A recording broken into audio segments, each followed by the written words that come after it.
एक बार एक जंगल में एक बुद्धिमान कछुआ और शक्ति नाम का एक लालची तेंदुआ रहते थे। तेंदुआ अपनी दहाड़ से किसी भी जानवर को पंगु बना सकता था। अब इसी अद्भुत ताकत के दम पर वह पूरे जंगल पर राज भी करना चाहता था, लेकिन कछुए पर उसकी ताकत का कोई असर नहीं होता था। तेंदुआ जानता था कि अगर उसे जंगल का राजा बनना है तो पहले कछुए को मारना होगा, क्योंकि कछुआ अपनी बुद्धिमानी के दम पर उसके राजा बनने के सपने को तोड़ सकता था। इसीलिए तेंदुए ने कछुए को सारे जानवरों के सामने चुनौती दी और कहा, जो 3 चुनौतियों को पार करेगा वही राजा बनेगा। कछुआ जानता था कि तेंदुआ लालची है और अगर वह राजा बन गया तो पूरे जंगल को लूट लेगा, इसलिए वह मुकाबले के लिए तैयार हो गया। पहली चुनौती थी उफनती नदी पार करना। तेंदुए ने लंबी छलांग लगाई, लेकिन फिसलकर नदी में गिर गया।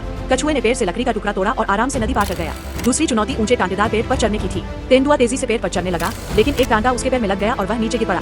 कछुआ आराम से पेड़ पर चढ़ गया। तेंदुआ अब जान चुका था कि वो कछुए से मुकाबले में नहीं जीत सकता, इसलिए हार का कछुए को खाई के पास बुलाकर उसे मारने का प्लान बनाया। कछुआ तेंदुए के इरादे भाग गया और उसने खाई पर जाने से पहले अपने मुंह को पानी से भर लिया। कछुआ जैसे ही खाई के पास पहुंचा, तेंदुआ उसे खाई में गिराने के लिए उस पर झपटा। तभी कछुए ने अपने मुंह से पानी की धार छोड़ी, जो तेंदुए की आंखों में लगी और तेंदुआ अंधा हो गया, जिससे वह खुद ही खाई में गिर पड़ा। इस तरह कछुए ने अपनी बुद्धिमानी से पूरे जंगल को बचा लिया।